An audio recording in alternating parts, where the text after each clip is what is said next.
오늘 충격적인 그 통계가 발표돼서 말씀을 드립니다. 다 아시지만 이 표에서 보시는 것처럼 7월에 일자리 증가가 5,000명입니다. 5,000명. 보시면 2017년 작년 5월에 37만 5,000명으로 시작해서 30만, 20만, 10만, 이 10만이 됐을 때 정말 충격적이라고 그랬습니다. 큰일 났다. 그런데 5,000명입니다. 5,000명.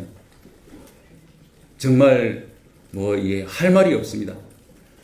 정말 이제는 경제를 이 정부의 경제를 맡겨도 되느냐 하는 그 회의가 될 수밖에 없습니다. 어떻게 이런 그 충격적인 결과가 나올 수 있는지 다시 한번 점검을 해봐야 되겠다고 생각하고요. 그래서 이에 관해서 좀 더 부연 설명하면 하여튼 이 정부 들어와서 경제는 최고 아니면 최저치입니다. 예를 들면 실업률 최고, 실업자 수 최고, 실업자 수가 103만 명인데요. 18년 만에 최고치입니다. IMF 이후.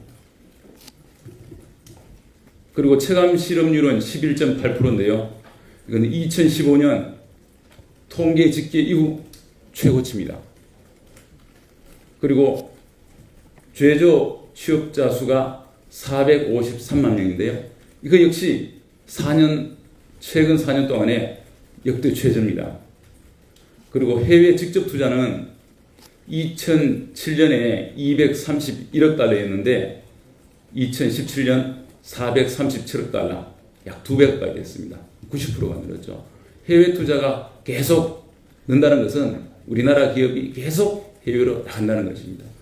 대기업만 나가다가 이제는 중소기업도 다 나가고 있습니다. 그러니까 일자리가 늘어날 수가 없는 거죠. 그리고 이제 소득주도 성장, 이 정부가 소득주도 성장하다가 이제 포용적 성장으로 바꿨지 않습니까? 왜 이렇게 바꿨느냐? 소득주도 성장이라는 것은 하위층의 소득을 늘려서 소비를 늘리자는 건데 하위층의 소득이 오히려 줄어들고 있습니다. 정부가 여러 가지 온갖 수단 방법을 동원해서 하위층의 소득을 늘리겠다. 그러면 소비가 늘어나서 경제가 성장한다는 것이 기본 그 구조인데 소득이 줄어들어 버렸어요. 그러니까 소득 주도 성장, 소득의 효과가 나타나느냐 안 나타나느냐 볼 것도 없는 거죠. 소득이 줄어들어 버렸으니까. 작년 4분기에 하위 20%의 소득이 8% 줄었고 상위 20%는 9%가 증가했습니다. 금년 1분기는 어떻게 됐느냐? 또 하위 20%는 마이너스 8.5%, 소득이 8.5% 줄었어요. 상위는 12.2% 늘었습니다. 그러니까 이 정책의 효과가 정반대로 나타나는 거죠. 일자리, 이 정부의 최고 정책이 뭡니까? 일자리죠. 일자리도 계속 줄어들어요. 그 정책의 효과가 반대로 나타나고 있습니다. 그리고 진위계수 0.401 역대 최악, 소득 불평등 역대 최고로 심화. 그리고 최저임금은 최근 2년 동안 역대 최고율 인상. 그리고 주 52시간 노동을 하니까 이 근로자들이 월 30만 원 내지 40만 원 소득이 줄어들었지 않습니까? 이 30만 원, 40만 원 가지고 애들 학원도 보내고 그리고 회식도 하고 있는데 집에서 가족들끼리. 그래서 이것이 과연 우리 국민들의 뜻에 맞는 것이냐?